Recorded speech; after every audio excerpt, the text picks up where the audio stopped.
upon a time, in a land not too far away, there lived a little girl. And although this little girl's gentle parents hadn't raised her very religiously at all, she was quite determined that she was the second coming of the Lord Jesus Christ, which was somewhat strange for any 10-year-old. She'd wear a little beard and go around in sandals blessing stuff, and would be seen with the homeless, consoling the drunks, the drug addicts, and generally consorting with the type of people her mother and father didn't deem suitable for a 10-year-old to be consorting with. Whenever her parents would drag her home from some unsavory sort, she would stamp and scream and throw her dollies about. And her parents would counter that. Jesus never stamped and screamed and threw his dollies about. To which she would reply, that was the old Jesus. Get it? One day she slipped away yet again, and her parents could find neither hide nor hair of her, until they received a distraught call from a priest they didn't know, saying, "You'd better get down here to the church. Your daughter's here and she's giving us a lot of shit." It was cute at first, but now it's really getting irritating. But her parents didn't care about all that. All they cared about that was she was alive and well, and they sped downtown to pick her up. But in their haste, careened into an oncoming meat truck, were beheaded and died.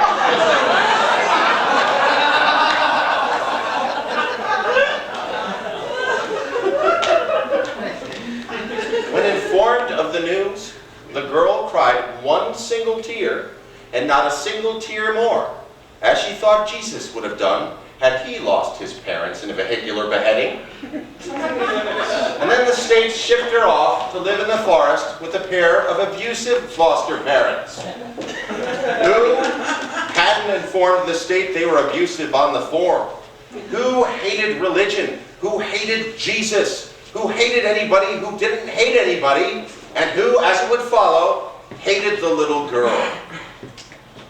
Well, she bore their hate with a heavy heart, and she forgave them, but this didn't seem to work. Whenever she insisted upon attending church on a Sunday, they took her sandals away and made her walk there over craggy roads of broken glass. When she arrived there, she prayed to her Father in heaven to forgive them, only to be told off for bleeding all over the church. She'd receive a beating for arriving late home, though no time had been set for her arrival. She'd receive a beating for sharing her food with the poor children at school. She'd receive a beating for cheering up the ugly kids. She'd receive a beating for wandering around looking for lepers. Her life was a constant torture and a constant misery, and it only made her stronger. Until this one day, when she met up with a blind man, begging at the side of the road.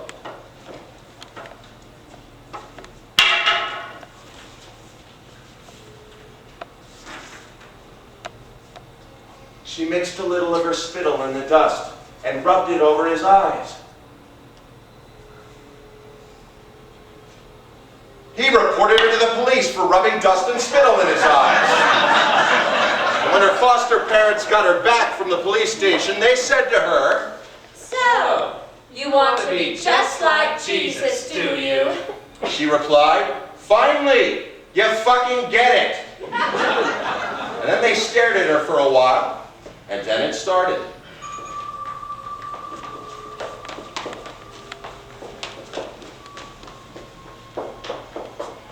Her foster mother embedded in her daughter's head a crown of thorns made of barbed wire, because she was a little too lazy to make a proper crown of thorns, while her foster father whipped her with a cat of nine tails. After 2 hours of this, they asked her, when she regained consciousness, "Do you still want to be like Jesus?" And through her tears, the little girl said, "Yes, I do."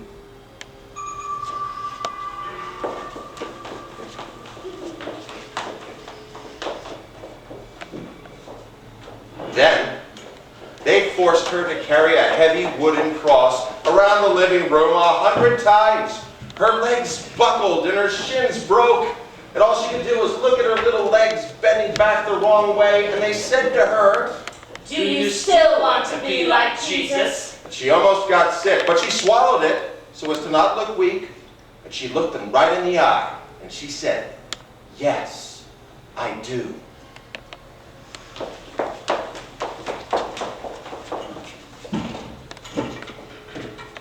Then they nailed her hands to the cross. Then they bent her legs back the right way, and they nailed her feet to the cross. Then they left her standing there, and they went to watch some television. And when all the good programs were over, they switched it off, and they returned sharpening a spear. And they said to her, "Do you still want to be like Jesus?" And the little girl swallowed her tears, and she took a deep breath, and she said, "No, I don't want to be like Jesus. I fucking am Jesus!" And then they stuck the spear in her side. And they left her there to die. And they went to bed. In the morning, they returned and they were surprised to see that she wasn't dead. So they took her down off the cross.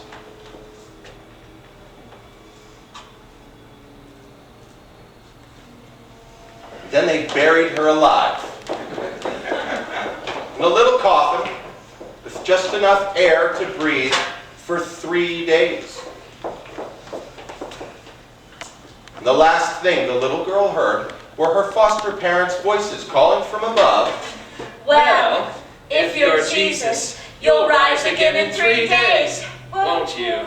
And the little girl thought to herself, and she smiled, and she whispered, "Exactly. Exactly." And she waited, and she waited, and she waited. 3 days later, a man out walking the woods stumbled upon a small, freshly dug grave. But as the man was quite blind, he carried right on by, sadly not hearing the horrible scratching of bone upon wood a ways behind him. That slowly faded away and was lost forever in the black gloom of the empty forest.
I hereby confess to my part in the murders of 6 people.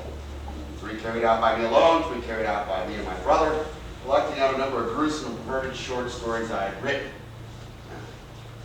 Brackets attached, closed brackets. My most recent killing was that of my brother Mike. Yeah, thanks, Victorian. Never would have been able to pin that one on you. I held a pull over his head, blah, blah, blah, saved the horror of torture and execution at the hands of blah, blah, blah. Spoke about how much he loves his brother. Yeah, you really showed it. My most recent killing prior to that was a little mute girl. I do not know the girl's name. The little girl was. The little girl was what? It's the end of the page. Write quicker. Yeah, write quicker. Or is it write more quickly? Write quicker, write more quickly. It's write quicker. It's write quicker.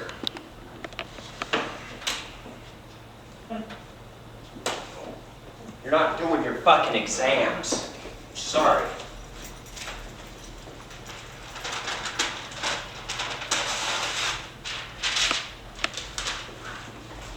Killed as we acted out a story called The Little Jesus. Which one's the Little Jesus? I didn't see that one. What? He says they killed her like a story called The Little Jesus. Did you see that one? Yes. Yeah, Yes.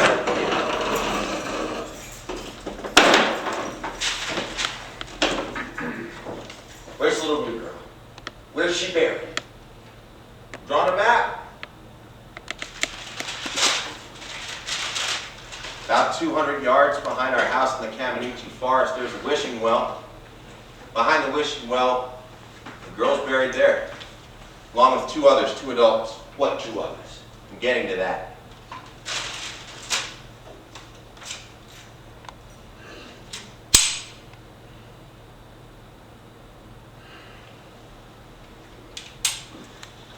What are you up to? She'd wear a little beard and would go around in sandals. You know, Ariel, if you're going to read a story to find out how a child got murdered, wouldn't it be an idea just to skip to the end of it? Oh, right. Yeah, you know, skip to the bit about the crown of thorns, or skip to the bit about the cat o' nine tails, or skip to the bit about carrying a heavy wooden cross around until her fucking legs buckle, or skip to the bit after that.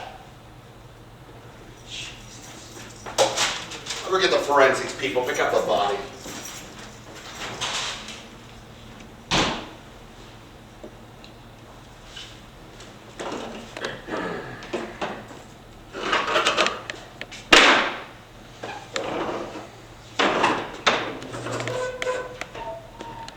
Why does there have to be people like you?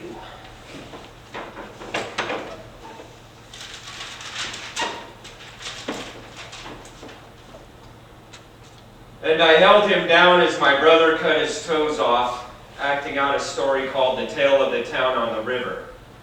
Attached. And I held her down as my brother fed her a number of little figures made from apples with razor blades inside them, acting out a story called The Little Apple Man. Attached.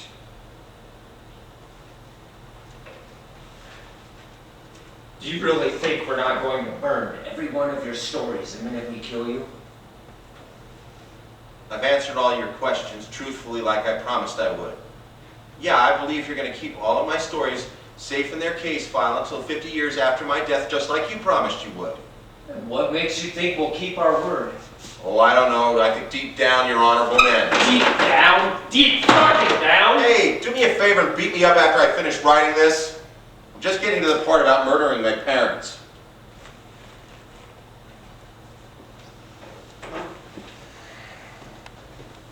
Thank you.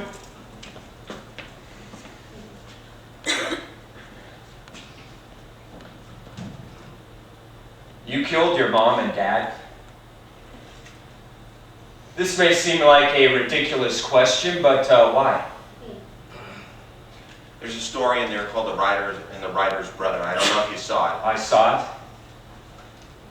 Well, I hate any writing that's even vaguely autobiographical. I think people who only write about what they know is because they're too fucking stupid to make anything up. But I suppose The Writer and the Writer's Brother is the one story of mine that isn't really fiction. Oh. How old was he when they started? He was 8, I was 7. And you heard it all those years? I didn't know what it was until the very end, but yes. And then you killed them.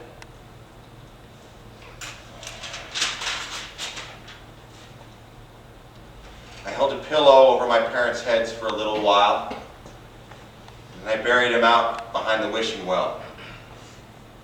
I thought the wishing well was kind of apt. Anyway, that's the same place where the mute girl was buried. You know, your childhood could be used as a pretty decent defense in court. Well, it could if we weren't going to bypass all that court shit and shoot you in an hour. Hey, I don't want you to bypass anything. I want you to go ahead and keep your word. Go ahead and kill me. Keep my stories safe. Well, you can certainly have trust us. I can trust you. How do you know you can trust me? Well, I don't know. There's just something about you. I don't know what it is. Oh, really? Well, you know, I'll tell you what there is about me. There is an overwhelming and there is an all-pervading hatred. A hatred of people like you. Of people who lay even the littlest finger on children. I wake up with it. It wakes me up. It rides on the bus with me to work.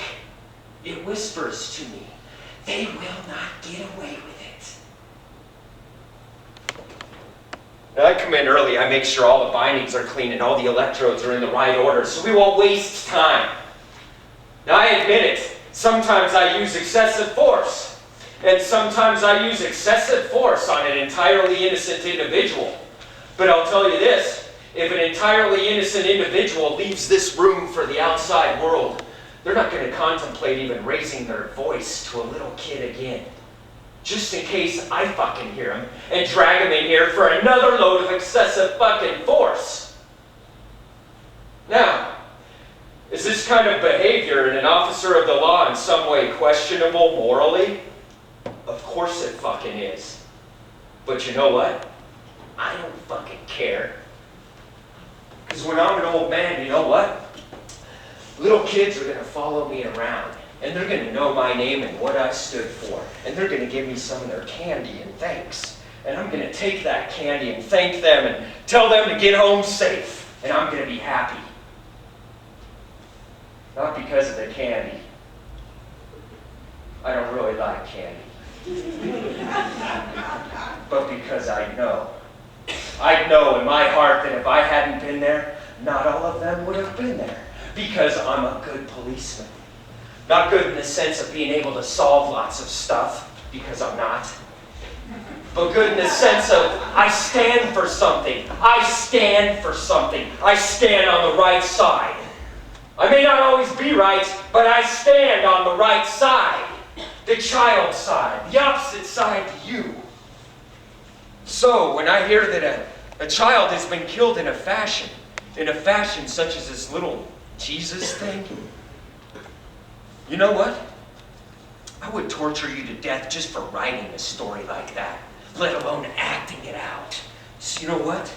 Fuck what your mom and dad did to you and your brother. Fuck it!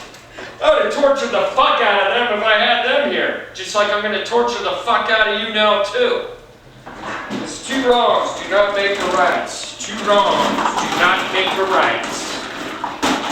So, kneel down over here, please, so I can connect you to this battery. Come on, not again. Come over here, please, I said. What's going on? I'm just about to connect him to this battery. Jesus, what kept you? We were talking. What about? Nothing. What are you doing? Your children are going to come up and give me candy when I'm an old man's speech? Fuck you. Pardon me? You know, that's the second time today. You! Kneel down over here, please. I've already asked you politely.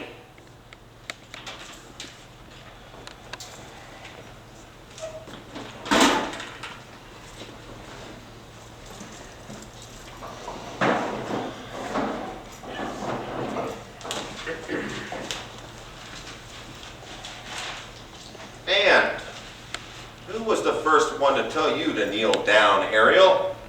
Was it your mom or your dad? Fuck me. I'm guessing it was your dad, right? Oh, you didn't go and tell him all your dad shit, did you, Ariel? Jesus. No, Topolsky, I didn't go and tell him all my dad shit. What? Oh, shit. That old one. No, you keep chipping away with that shit, don't you? That problem childhood shit. I don't keep chipping away at anything. You're the one who keeps bringing up your problem childhood. I never said a word about my problem childhood. I wouldn't use the phrase problem childhood to describe my childhood. What phrase would you use? A fucked by your dad childhood? That isn't even a phrase. Would you like to give the prisoner any further information, Topolsky? You know, I'm just tired of everybody around here using their shitty childhoods to justify their own shitty behavior. My dad was a violent alcoholic. Am I a violent alcoholic? Yes, I am.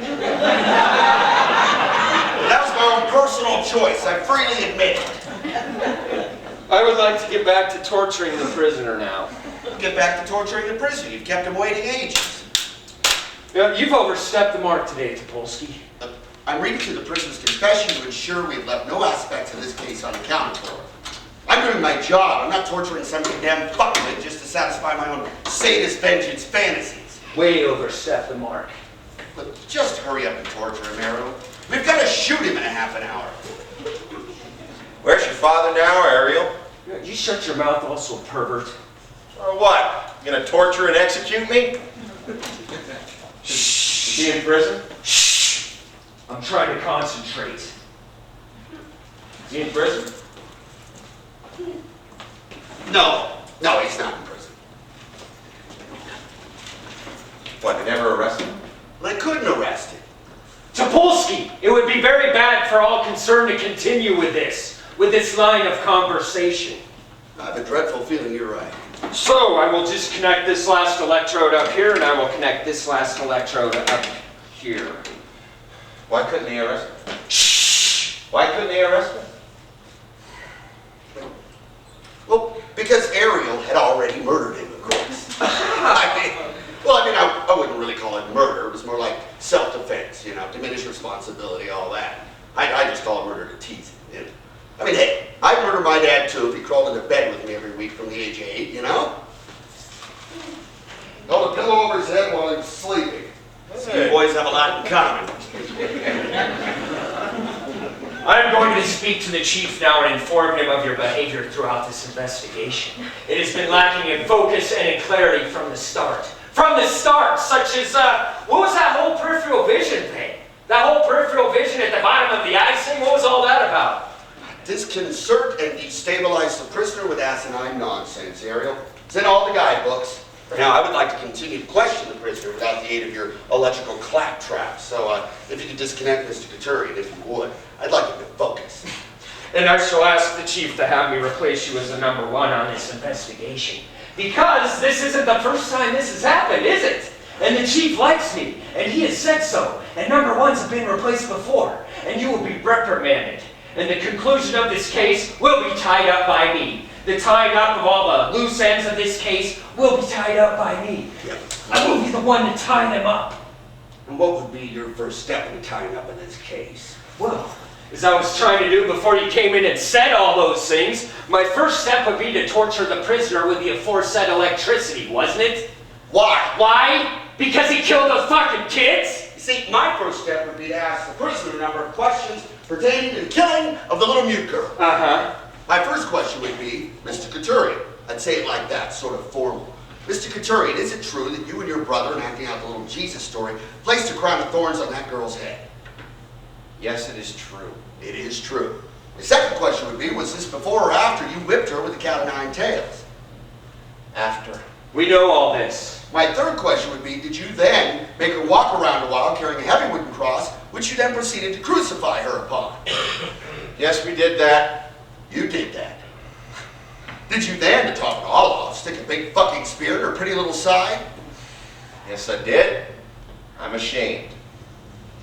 Did you then bury this girl? Yes. I said we know all this. Now, in the story itself, the little girl was alive when she was buried. Was the little mute girl alive when you buried her, or was she dead? What? Was the little mute girl alive when you buried her, or was she dead? I don't know. Pardon me? I don't know. You don't know. You don't know if she was alive or dead. Ariel, on your way to your friend, the chief. Now, could you call the search team? Get them to hurry it up a little bit, just in case it's a live little mute girl we're getting them to dig up. Thanks, babe.